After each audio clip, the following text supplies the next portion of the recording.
Merci Monsieur le maire, mes chers collègues. Comment ne pas saisir l'opportunité de cette délibération pour souligner l'action admirable de l'association Endomaine, qui est un acteur phare de la mobilisation associative dans la lutte contre l'endométriose.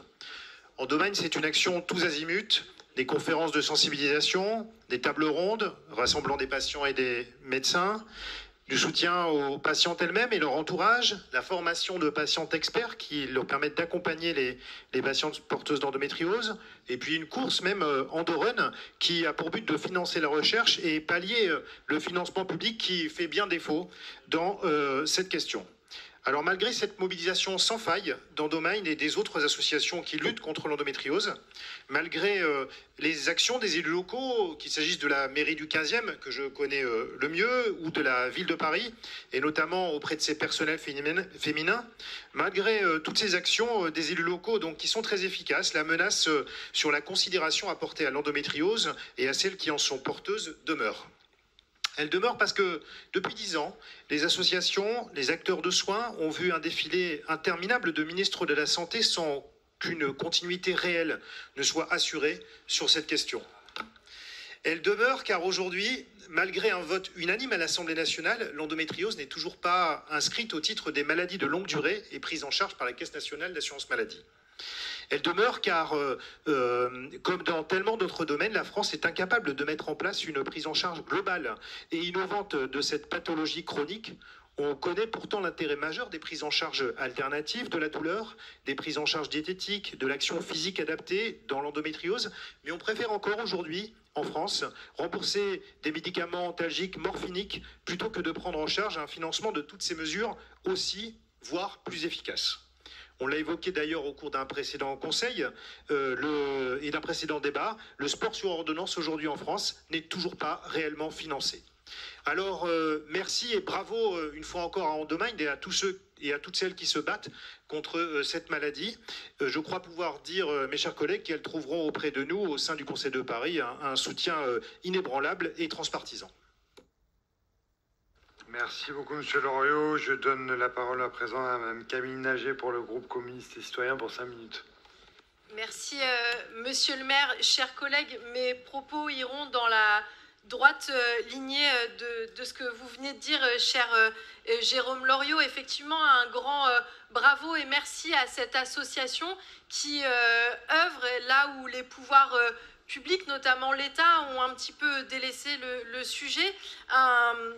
Clin d'œil appuyé à la présidente de cette association, Juliette Ryan, qui a repris le flambeau depuis quelques années et qui porte la continuité de ce travail qui est mené depuis 10 ans. Et heureusement que ces associations sont là, qu'elles ont été là pour alerter et pour aussi poser la question de l'endométriose dans le débat public, parce qu'aujourd'hui, on estime que c'est 10 à 20% de femmes qui seraient touchées. Déjà, la fourchette, elle est quand même assez large, hein, du simple au double. Ce serait à peu près 100 000 Parisiennes.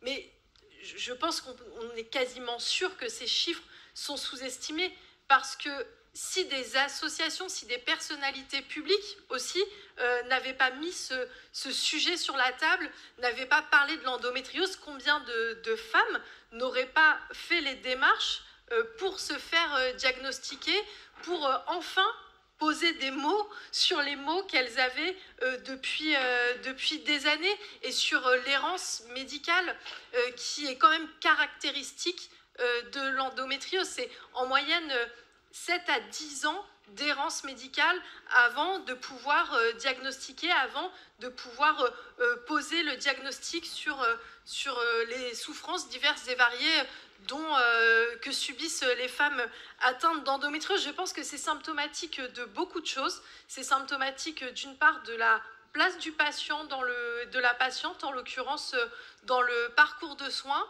C'est aussi symptomatique d'une médecine qui est souvent trop endocentrée, endocentrée, je pense que c'est comme ça qu'on dit, enfin en tout cas faite par les hommes, pensée par les hommes et pour les hommes, et dans laquelle on estime que voilà, les femmes peut-être pourraient avoir tendance à exagérer, à en rajouter et à ne pas assez prendre en compte les différents symptômes qu'elles expliquent. Et On le sait, aujourd'hui, il n'y a pas de traitement pour l'endométriose. Et vous l'avez très bien dit, chers collègues, il existe cependant des solutions pour soulager un petit peu les symptômes.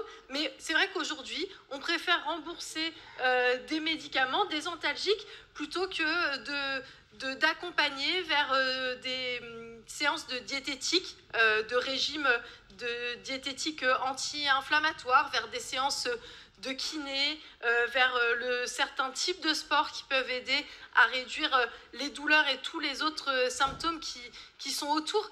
Et malheureusement, il n'y a pas de prise en charge de ça, mais il y a aussi une trop faible prise en charge des consultations des spécialistes.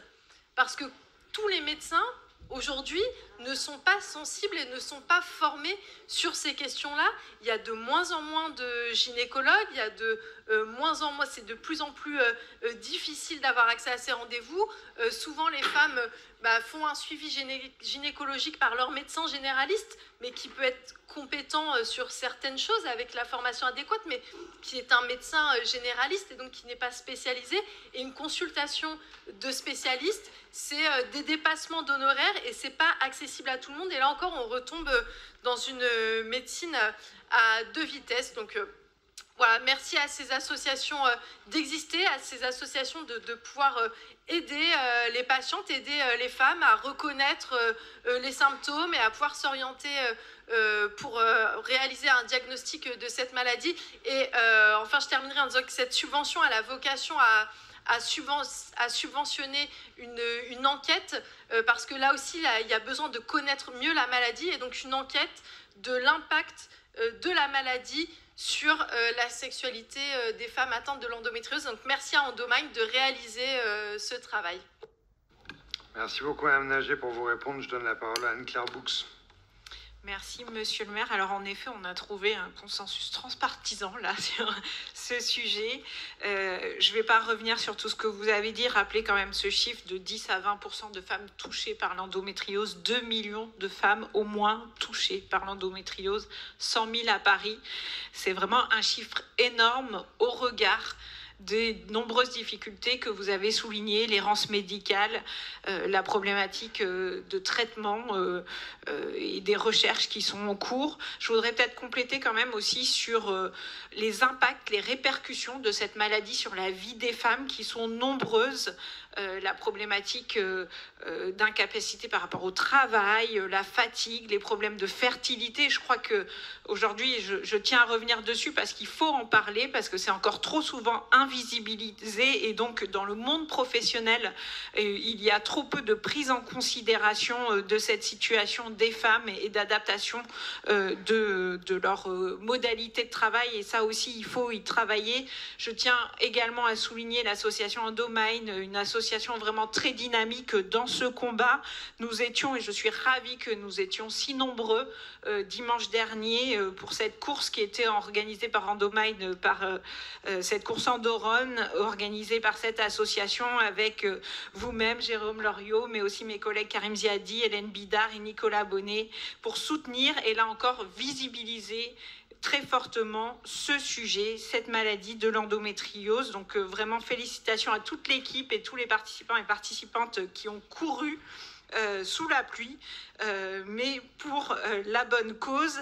Alors vous l'avez dit, cette délibération, elle vise à soutenir une étude qui est lancée pour étudier les conséquences de l'endométriose sur la vie de couple et sur la vie sexuelle des femmes, et aussi mettre en lumière un sujet qui est que l'endométriose est un facteur du coup d'aggravation des violences sexistes et sexuelles que subissent les femmes. En effet, les chiffres qui ressortent de cette étude, les premiers chiffres qui ressortent de cette étude font froid dans le dos. Il faut savoir que 90% des femmes indiquent avoir déjà eu des douleurs durant leur rapport sexuel. Pour les femmes qui souffrent de l'endométriose, quasiment 100% des femmes en fait. 60% des femmes estiment que leur partenaire leur a déjà fait ressentir que l'endométriose avait un impact sur leur intimité, leur sexualité de couple. Et là encore, un chiffre qui fait froid dans le dos, 17% indiquent avoir déjà été forcés par le partenaire à avoir un rapport sexuel malgré le refus exprimé lié à l'endométriose.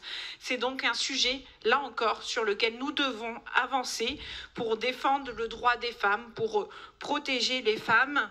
L'autre sujet très important, et vous l'avez souligné, cher Jérôme Loriot, c'est de réussir à faire en sorte que l'endométriose soit reconnue comme une affectation longue durée ou tout dispositif adapté pour pouvoir aussi adapter et aussi que soit adaptée l'activité professionnelle des femmes et l'activité au sens large. Donc la ville de Paris soutient ces demandes et dans notre philosophie aussi d'accompagnement santé, dans nos centres de santé, dans l'ensemble de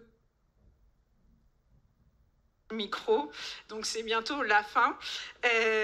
Donc nous intégrons ce sujet, nous considérons la parole et le ressenti des femmes.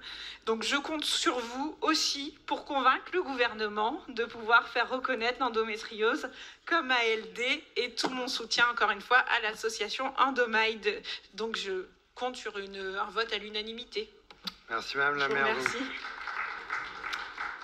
Merci à tous les trois d'avoir souligné ce problème de santé publique.